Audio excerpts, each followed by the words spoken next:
Aurora police say someone shot at their officers during an early morning pursuit. Now, one of the people in one of those vehicles is in the hospital. Thanks for joining us at noon. I'm Lauren Scafidi. This all started at about 1:30 overnight. Officers got a call about someone threatening with a gun in a red pickup near 32nd Avenue and 32nd Place.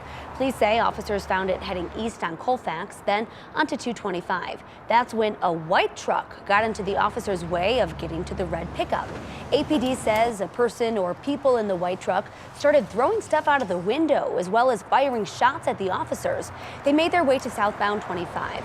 Police were able to stop the white truck at Arapahoe Road where it flipped onto its side. Officers tell us a man and woman inside the white truck were hurt and taken to the hospital. The woman has since been released. Police say they will be arrested, but we just don't know for what yet. Officers did recover a gun on scene. As for the red pickup, police say it got away. Aurora police are looking for surveillance footage and more information from license plate readers. APD is holding a news conference at 1 o'clock this afternoon. Our Jerry Hohola will be there, and we will bring you more information on this later on 9 News. One person is in the hospital right now after a fire at a home in Denver this morning. The fire was reported at about 5:30 a.m. at a home near West Florida Avenue and South Carlin Court in the Ruby Hill area of Denver. One person was taken to the hospital. We don't know how they're doing right now. Crews put the fire out by 7 a.m. Investigators are still trying to figure out what caused it. Taking a live look outside right now, there's still some people out skiing at Loveland today. A perfect bluebird day up in the mountains. Joining me now, we have Corey Reppenhagen with our 9 News Weather Impact team. It just doesn't get better than that, Corey. It's perfect. I mean, that's what you love in Colorado. You get that snow, you get those spring skiing conditions. It'd be nice to have some powder, but this is great here. Here's a look at Copper Mountain. You can clearly see those clear blue skies.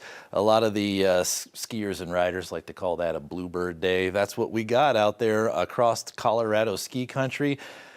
Yeah, you're right. Absolutely perfect conditions here. You can kind of make out this circulation clockwise of all the clouds out here. That is a very huge high pressure system that's breaking records from Seattle, Portland, Salt Lake, all the way into Grand Junction, Colorado. Very warm temperatures today, and we'll have a chance to break a record here in Denver tomorrow. Look at the satellite picture here over the state. Blue skies all the way across, and it's going to stay like that for a few more hours here. Temperatures into the upper 70s today, and it'll be even warmer tomorrow. But we do have a storm system coming this weekend. I'm going to have to detail that for you coming up in just a few minutes. Corey, thank you so much.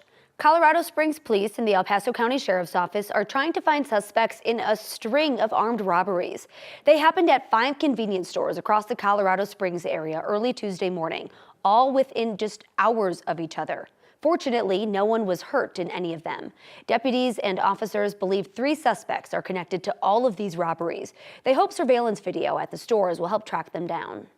Deputies with the Arapahoe County Sheriff's Office say they've seen an increase in suspected daytime DUI driver arrests. This is interesting. In the last 2 weeks, Arapahoe County deputies made 5 daytime DUI arrests, and they're not the only agency seeing this trend rise. In 2025, Arvada Police has made 8 DUI arrests between the hours of 7 in the morning and noon. Wheat Ridge Police has had 25 DUI arrests. 2 of those were during the 7 to noon time frame. Denver Police has made 4 DUI arrests, 2 of which involved crashes. Officials say many people committing daytime DUI may have no idea they're doing so. We see a lot more at night because that's when the bars are open and stuff like that, but people don't realize that, just because they stop drinking at 2 a.m. and then they get up at 6 a.m. for work the next day, they still have alcohol in their system. It takes more than just 4 hours to get sober. And they're driving to work thinking that they're completely sober after having 4 hours of sleep when you're not, and you're still impaired. Officers say during the day you have more traffic, more pedestrians and bicyclists, which makes it even more dangerous to get behind the wheel impaired. The best thing you can do is always use a rideshare service or call a friend. Douglas County commissioners have taken the first step towards becoming a so-called home rule charter. That would give the county more say over things like zoning, government structure, and other local fees, and it would make the county exempt from some state laws. Voters will weigh in during a preliminary election in June. If that passes, they'll vote again in November. The U.S. Supreme Court upheld the Biden administration effort to regulate so-called ghost guns. The ruling was 7-2. Justice Neil Gorsuch wrote the majority opinion, and Justices Clarence Thomas and Samuel Alito dissented. The case centered on whether ghost gun kits can be regulated the same way as other firearms. Those kits can be assembled by consumers using some 3D printed parts and are untraceable. The regulation, which has been in effect since 2022, requires manufacturers and sellers to get licenses, mark products with serial numbers, and require background checks. The Atlantic has released new details from the Trump administration's Signal group chat that revealed military strike details to the magazine's editor-in-chief, Jeffrey Goldberg. The magazine released the full text thread this morning after President Trump and others in the chat said yesterday that none of the messages were classified and that war plans were not discussed. The messages showed a text from Defense Secretary Pete Hegseth outlining military strikes in Yemen and the timing of those strikes. The Atlantic said the texts are unredacted, with one exception, the name of one CIA intelligence officer. Goldberg told MSNBC today that why they changed their mind about revealing the full text thread. The White House issued us an anodyne statement late last night saying they think that some of this is sensitive and they would rather not have it out there, but there was no objections to specific details. We did redact one piece of information because we felt on our own that we felt it was best to do, and the CIA asked us.